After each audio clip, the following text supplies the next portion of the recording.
You are listening to Rabbi Aryeh Wolbe of Torch in Houston, Texas. This is the Thinking Talmudist podcast.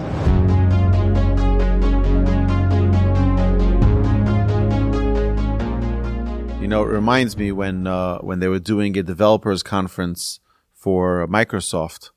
So the CEO, the Jewish guy, I don't remember his name, he gets on the stage and he's like, developers. So by me, it's just the opposite. It's Talmud. Like the Talmud is the most remarkable teaching because it gives you all of the rest of the story that's required to understanding Torah. If a person doesn't have a connection with Talmud, it's very difficult to make any sense out of the Torah. It's very difficult. So the Talmud gives us an insight that we learn so many beautiful things in the Talmud. I mean, all of the guidance of Torah is through the lens of the Talmud. So let's begin. We are on Chaf Beis Amud Aleph on the 22a.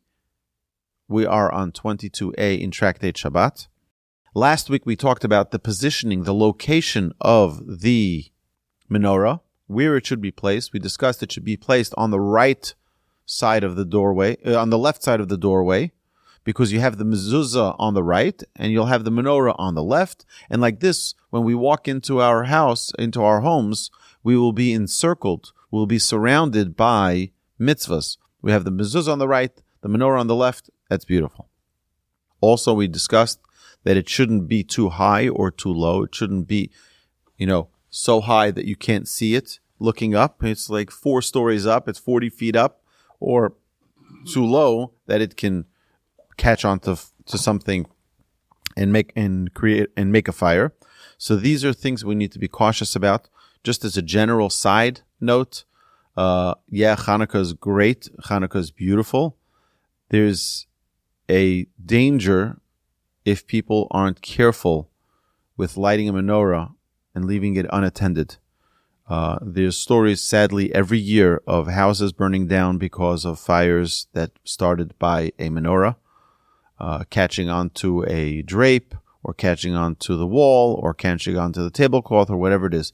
It should be very, very careful, very carefully placed in a safe place by the window so that, and ensured, hopefully, that it's not going to catch on to anything else.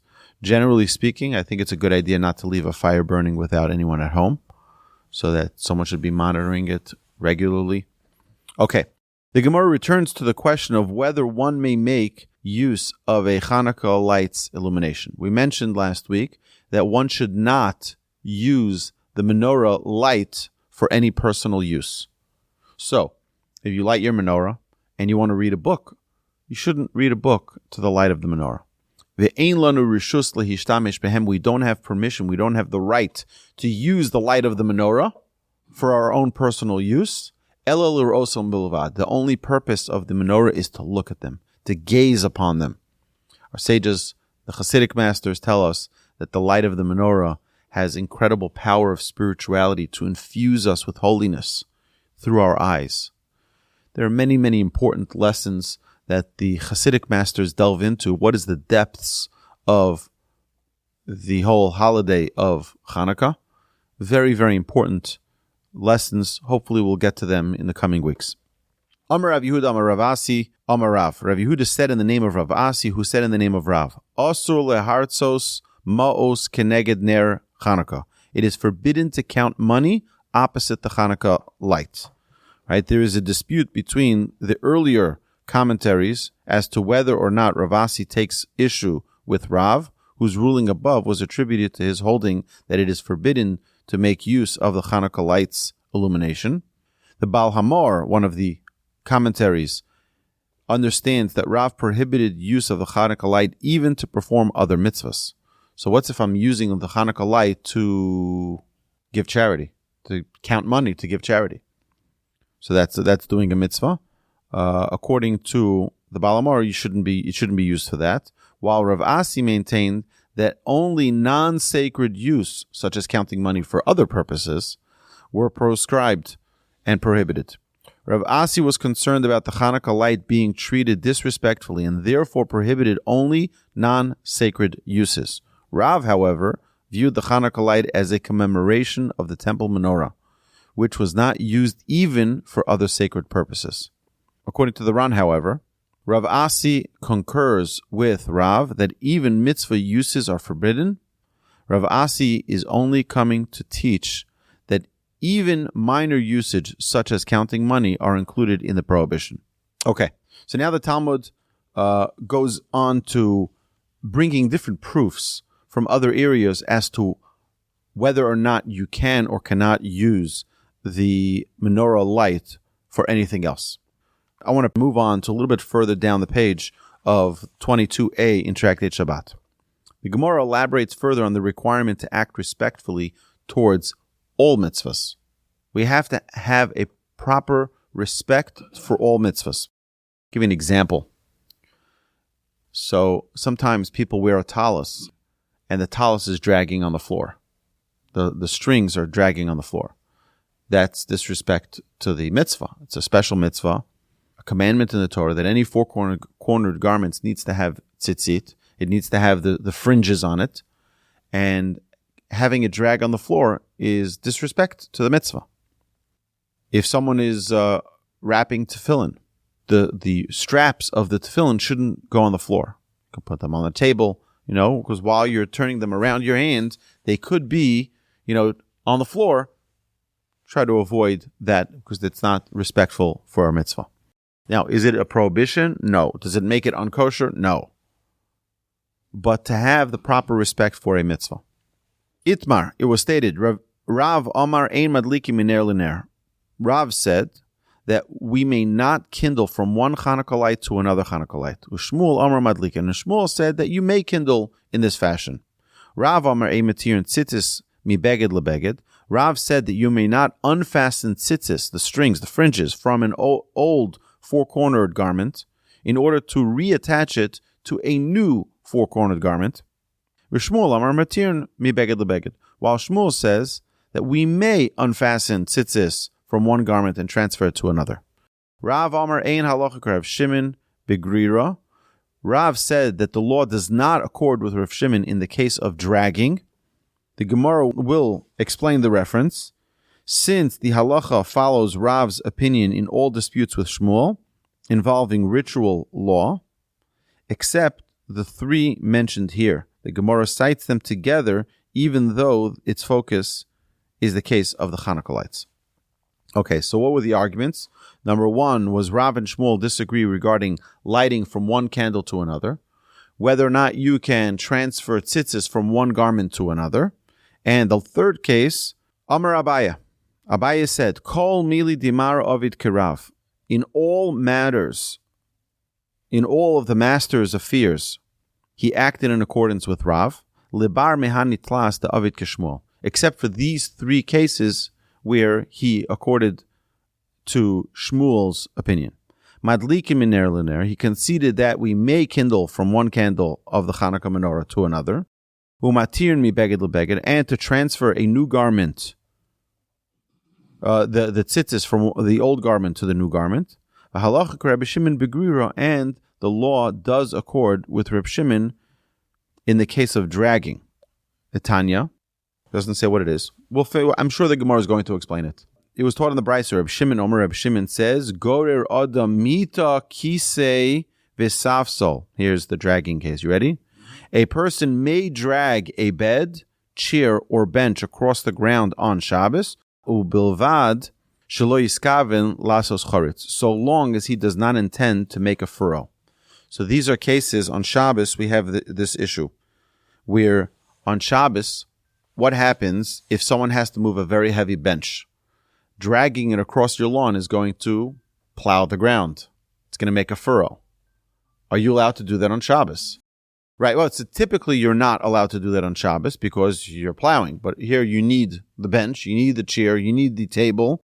So according to Rav Shimon, as long as you don't intend to make a furrow, it is okay. As long as your intention is not to do so. There is a Tanaic dispute as to whether one may perform a permitted act on the Shabbos when it is possible that he will accidentally perform a forbidden labor as well. Rabbi Shimon holds that a person is allowed to perform the permitted act, i.e. dragging a bed across an unpaved courtyard, so long as he does not intend to perform the forbidden labor, creating a furrow, an action that would qualify as a subcategory of plowing or building on Shabbos.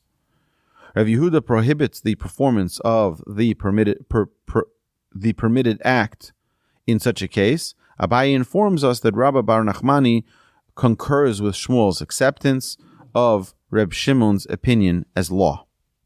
Okay, so now the Talmud continues. The Gemara now discusses the reason for Rav's stringent opinion in the first of the disputed cases, which is about lighting from one candle to another. So you have a menorah. Can you light from one candle to the other? Now, we know the end of the story already, right? What do we know?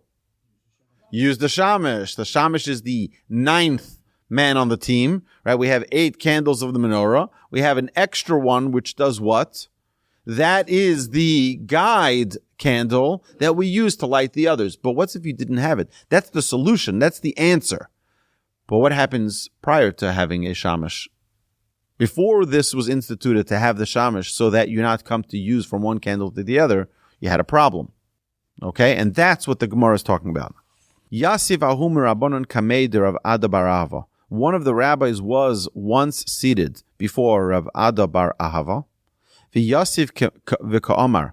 And while seated there, he said, Time of the Rav mishum bizu mitzvah. Rav's reason for prohibiting kindling from one Chanukah light to another is because the action demonstrates disrespect for the commandment.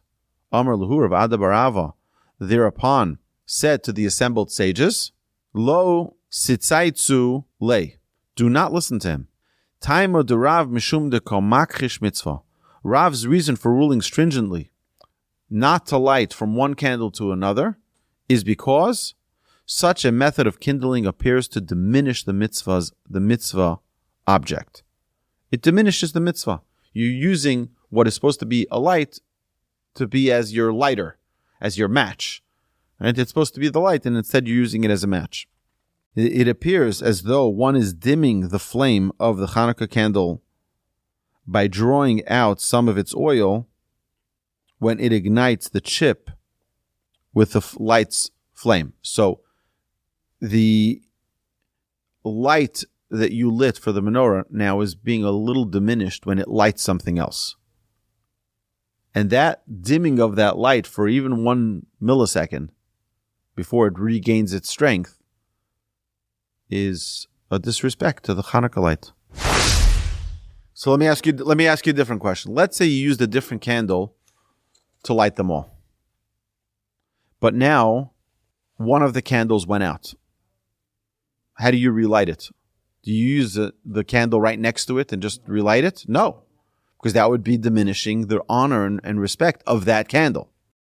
So there we go. So that's where it would come in to use a different candle as the shamash to reignite the one that was extinguished.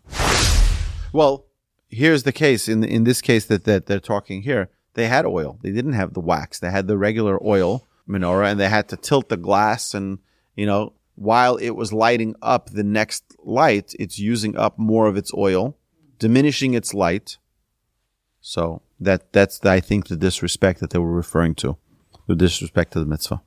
But the commentaries here say, according to Rav Ada bar Ahava's explanation, Rav and Shmuel dispute only the question of whether kindling from light to light gives the appearance of diminishing a mitzvah. Does it give the appearance of diminishing a mitzvah or not? However, Rav Ada bar Ahava holds that both Rav and Shmuel agree that one may not kindle from light to light in a disrespectful manner, such as by means of a wood chip. So if you take a wood chip and you light from one candle to the next candle, that's just a disrespectful manner in which you're extending that light. It's very interesting because our sages teach us that a mitzvah is like a candle. Why? So here's the most amazing thing. When you give someone else the opportunity for a mitzvah, we always think that it's a zero-sum game. So there's a limited amount of reward that's going to be distributed, and now you got to split it between yourselves. So imagine like a pyramid scheme, right? So it's only this amount, this much money, and now what are you going to do? That's how much there is. However, that's not the way it works in God's world. Every time you do a mitzvah, and every time you have someone else do a mitzvah, you inspire someone else to do a mitzvah, guess what happens? Now, one didn't become 50 each, right? The 50 cents each from the $1. Now, the $1 became $2. Now you each have one. And now that continues to expand with each person that does a mitzvah. So if you inspire someone, you teach someone how to do something, that's a good deed, that's a mitzvah, guess what? You get the reward for the mitzvah that they performed. That's amazing. I say that we need to be hoarders of mitzvahs. Hoarders. How do you hoard mitzvahs? By giving more opportunities for people to do mitzvahs. Because you get that interest. You get the principle and you get the interest. It's an incredible gift. Where do we learn that from? We've said in the beginning, it's compared to a candle. Because if everyone is standing around holding a candle, and I take from my candle and I light your candle, what happens? Now we both have a candle. And then the next candle, my candle wasn't diminished because I lit your candle. And that's the same idea of a mitzvah. You don't extinguish the mitzvah that was done. You don't minimize the reward either by giving someone else an opportunity to do a mitzvah. On the contrary, you get the reward as if they did it. So he's saying that the way in which it's done needs to be done respectfully, but also when something is done for a mitzvah, it needs to be staying as a mitzvah. Meaning it needs to stay with its proper usage. I'll give you an example. Okay, if someone has a mitzvah, let's pick any mitzvah. There's a mitzvah to honor a king. Okay, a mitzvah to honor a king. If the king has to go and clean up the floor, that would be disrespectful, right? Why? Because that's not your job, right? Yeah, but I'm just a human being, right? But that's not your job. That's not where you need to be dealing with. That's not what you need to be dealing with. There's other people who can do that. When we light a menorah, the menorah is the king right now.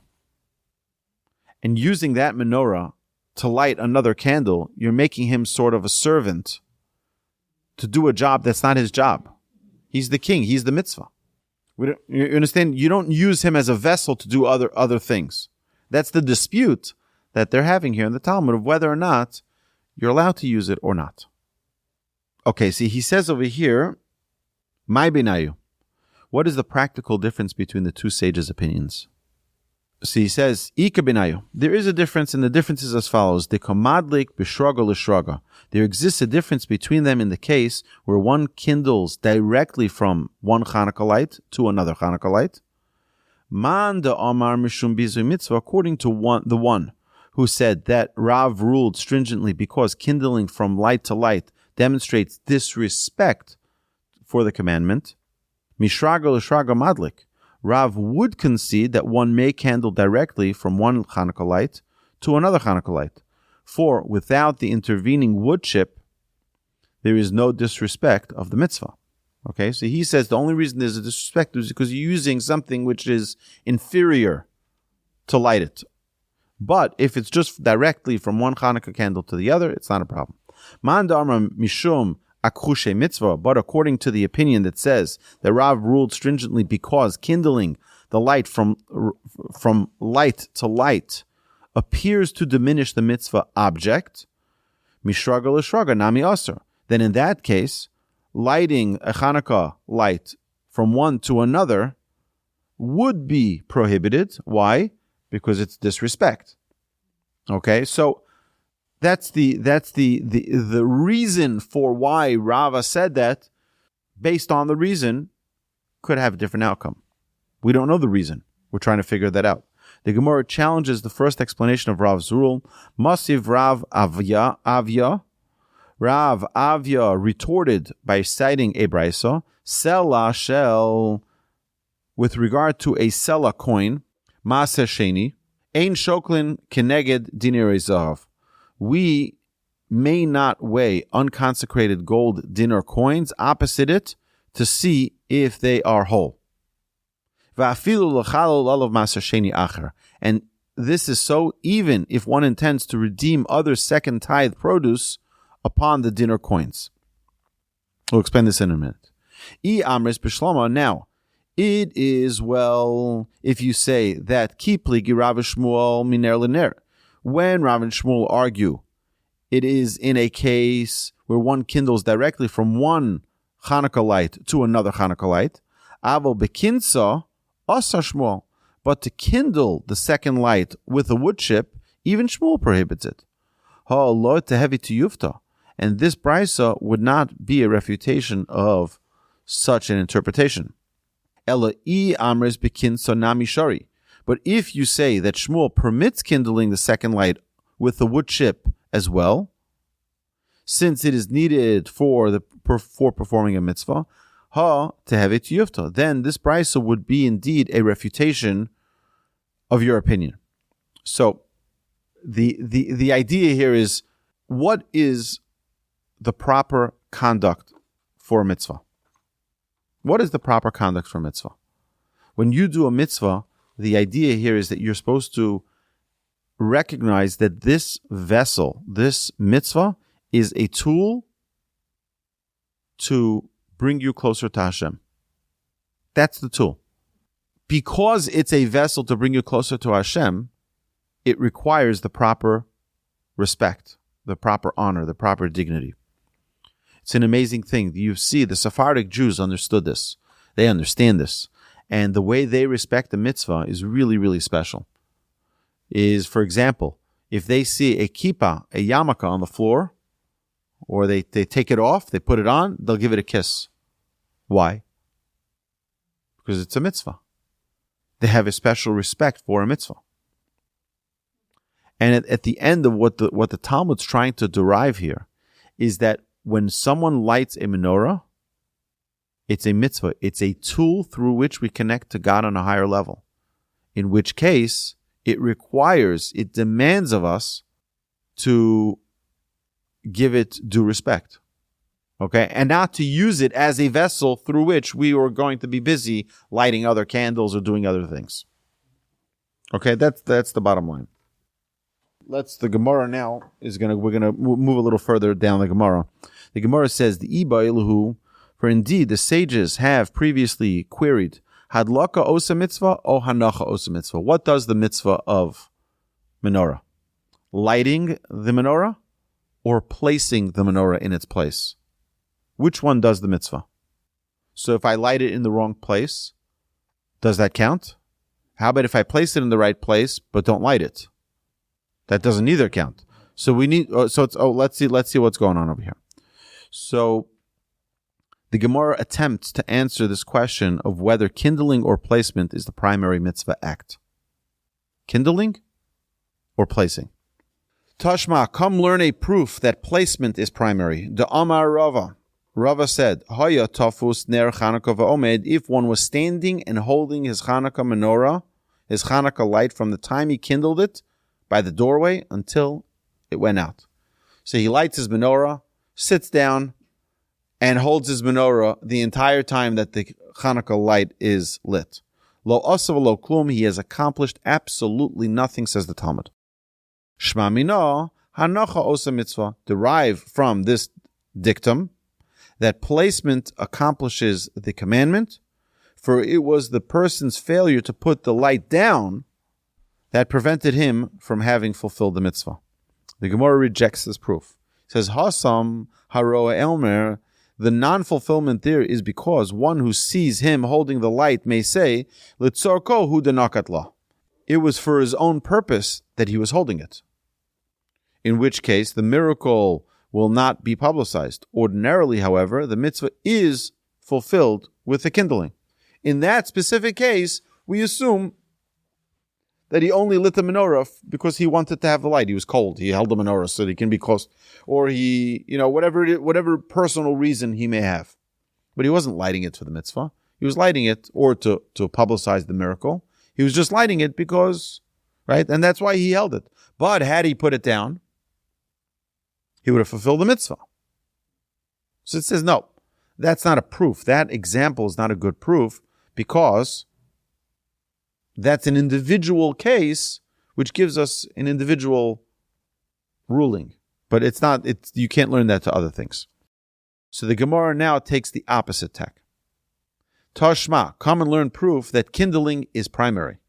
The Amar Rava said, Hidlika bifnim v'otzia, if one kindled the Chanukah light inside the house and then carried it outside to place it by the doorway, lo asa klum, he has accomplished nothing. Now, if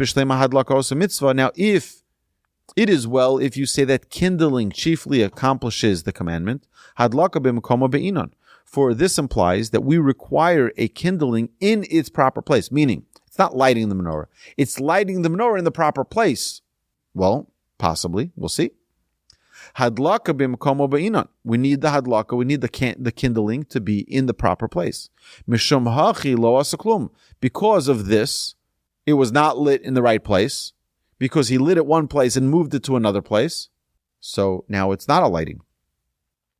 But if you say that placement accomplishes the commandment, that where you put it and where you lit it, the placement of the lighting is what fulfills the commandment, then why did he do nothing? He placed his Chanukah light in the proper location. We must therefore conclude that Rava's dictum that kindling constitutes the primary mitzvah act is indeed what does it. Kindling it in the right place. And if you move it to the right place, it doesn't count. It has to be lit in the right place. The Gemara rejects this proof as well now. The Gemara says, Hasam Nami, there also the non-fulfillment is because, no, it's not the same as Shabbos candles. Shabbos candles in general, good question, Bobby. Shabbos candles are muktzah. You can't touch them after they're lit. Once they're lit, you cannot move them. So that's a different issue. Now, there is a way around it, the halacha says.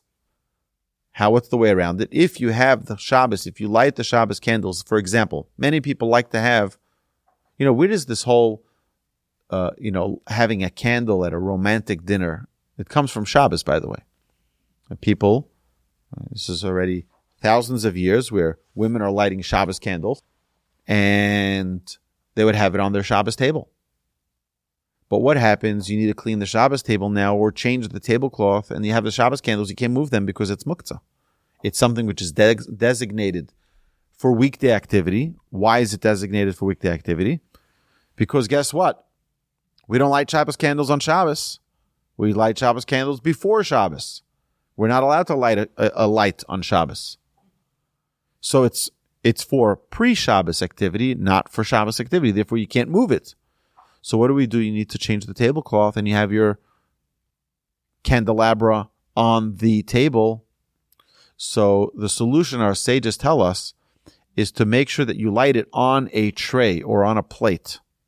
Then what you can do is, and this is a trick, this is real halacha, okay?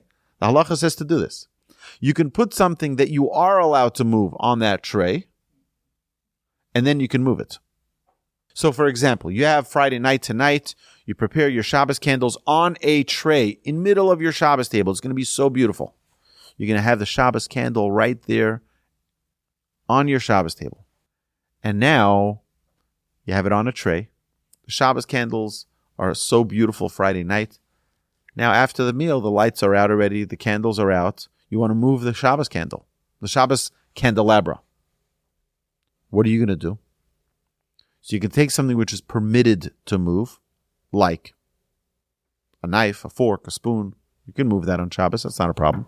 Place that on that tray, and now you can move the tray.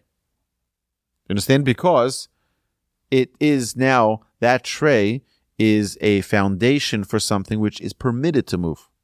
Yeah, it's true. There's also something that's not permitted to move. I'll give you another example. not a good example, but it's an example. Keys. Are you allowed to have, again, this is where you're allowed to carry if there's an Eruv. Okay, so that's just you have an Eruv in your community and you're going to eat by someone else's house. So you need to lock your door of your house. So you take your key and you lock your door. Now what do you do with your key? You can take it with you. But there's also car keys on that keychain. Car keys are muktzah, because you're not allowed to drive a car on Shabbos. So if you're not allowed to drive a car, the keys for the car are also prohibited. But because you have the key that you're allowed to have for your house, and the car key is secondary to that, you can carry it. Again, this is only if you have an Eruv, only if you have the boundaries around the neighborhood as a designated domain. It becomes a single domain, all of the houses, and that's why we have the strings that go around the neighborhood. We have, I think, 4 or 5 different Eruvs in Houston. Houston's a big city, so to have it for all the different neighborhoods, and soon there's going to be another one for Torchwood. It's going to be another Eruv that they're putting together. So this is a remarkable development in our city. But the problem is if you have an area between Eruvs. So let's say if you were to walk from my neighborhood to this neighborhood where we are here at the Torch Center, you can't carry because there's no contiguous Eruv.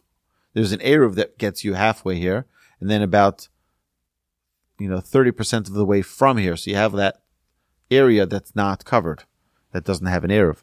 So that could be problematic. Now in Houston, another gift that we have, it's not the topic of our conversation about Eruv, but we have a great gift in that the way the phone wires are constructed in Houston is very, very helpful for Eruv. Well, as long as there is a contiguous, okay, it doesn't have to be, it's like, as long as it's contiguous, it doesn't make a difference. That one ends here, one starts there, that's fine. But if you have an area which is not covered by the north Eruv or the south Eruv, you have this like 50 feet of no Eruv, that's problematic. That becomes a problem. Well, yeah, it only gets expensive because you have to actually rent machinery. You have to rent a truck that has to be lifted up. You have to go all the way 40 feet up in the air and make sure that it's properly, because you need to have a lechi and a korah. I don't want to get too much into this, but you have to have the beam that goes vertically and then the string or the wire that goes from pole to pole. Okay, so now you have the 2 poles here and you have the string that goes.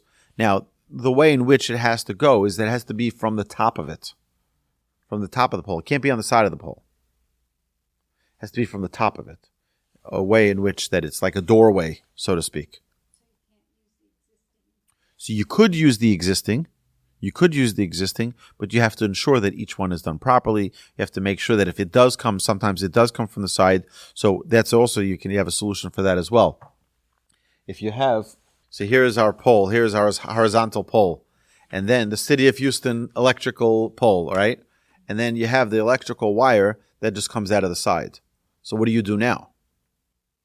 It comes out of the side. So you can't use this. It has to come out from the top of the pole. So what you can do is you can weld a piece of metal here that is beneath the pole, and that way it makes it as if it is coming out from the top of the pole. No, it does not have to go all the way up. It has to be a certain height, and then it's considered as if it goes all the way to the heavens. Yes. If it's set on the top of the pole, it's perfect. You don't have to do anything. Correct. You could just use that. And Houston is good for that. The roads might not be so good, but the Eruv is much easier. But still, you have to have a rabbi go through the entire area ensuring. Now, if there's down phone wires, got a problem. I remember I used to be in charge of the Eruv of one of the neighborhoods in Monsey, New York. Now, Monsey has its own Eruv, the big Monsey Eruv. It goes all the way around the whole city. But you also have, each neighborhood likes to have their own, just in case that fails or whatever. It's like, so they hired me to be the Eruv checker every Friday. And I would go. I was a single guy, and I was like, I had a car, and I was like, okay, I'll do it. Why not make some side money? I learned the laws of Eruv, and I went around the community. Some of it went through a forest, and it was a complicated. Some houses had to go around. Okay. I get a phone call one time about 30 minutes before Shabbos that a tractor trailer came into the neighborhood and knocked down the main wire heading into the community. Now, there's another problem, is that how would people know if the Eruv was up or not? There'd be a notification that was put on the phone. So it was before we had emails and text messaging, right? Like you have today. Today you can just text everyone in the group, Eruv is up, everything is great. But that wasn't the case. So they had a hotline, and the hotline would start, let's say, at 12 o'clock. As soon as I called the rabbi, I told him, Eruv is good, Eruv is up, it's repaired, I fixed it, everything is good. So then it was notified on the hotline, Eruv is up, and everything is fine. But already that notice went out that the Eruv is up, and now 30 minutes before Shabbos, the Eruv is down. Eruv is very, very clearly down. Biggest problem is that it was a very snowy day, and it's freezing cold. But the cold, fine, we'll get over the cold. But it's 30 minutes before Shabbos, so I ran to that. I got notified about it. I ran there and got out the ladder and got out the rope and got out the string and everything, and had to restring it, go across that main entrance to the neighborhood, and get back up on top to the second pole, restring the whole thing, so that people won't desecrate Shabbos unknowingly, because they already heard on the hotline that it's up. It got knocked down 30 minutes before Shabbos, and it's a miracle it's 30 minutes before Shabbos, because if it gets knocked down on Shabbos, you can't fix it on Shabbos. And everyone will be carrying and desecrating Shabbos when there's really no Eruv. It's a problem. So it's not our topic of discussion, but it is, because it's Torah. But it really is an amazing set of halachas and laws you have to have, that the people inside that neighborhood all agree and are all willing participants in this Eruv. So if you have a neighbor who says, I'm not, don't count me in. I don't want to be part of this. So you have to go around their house. Right? There's a lot of interesting dimensions to this halachas. There's an interesting halacha that Rabbi Moshe Feinstein writes in his response, so that New York City can never have an Eruv. So any part of New York City that's called New York City cannot have an Eruv. And the reason is because the halacha says that you can never make an Eruv through a public thoroughfare. What is the definition of a public thoroughfare? A place that has more than 600,000 travelers a day through it. Because New York City has way more than 600,000 people driving in and out of it every day, it's considered a public thoroughfare, and you cannot place an Eruv on New York City, even though it's not an area in Brooklyn, right? But it's the 5 boroughs of New York City. So you have Brooklyn, Manhattan, all of the other Queens. But either way, the 5 boroughs, right? So you have the 5 boroughs of New York City. All of those 5 boroughs fall into the category of being part of New York City. And therefore, the vast, vast, vast majority of New York City Jews do not hold of any Eruv. Now, the Hasidic community never accepted the rulings of Rabbi Moshe Feinstein, and their halachic decisor said that it's not a problem in their areas. As long as in their area you don't have that thoroughfare, it's a different halacha, and he made that differentiation. So they accept that, and therefore in the Hasidic areas of the community of New York, they'll have an Eruv, and in the non-Hasidic, there's no Eruv. Sorry. But again, everyone should follow the ruling of their own bona fide Torah observant rabbi. When we lived in Brooklyn, we did not carry. All right, my dear friends, we're going to stop here.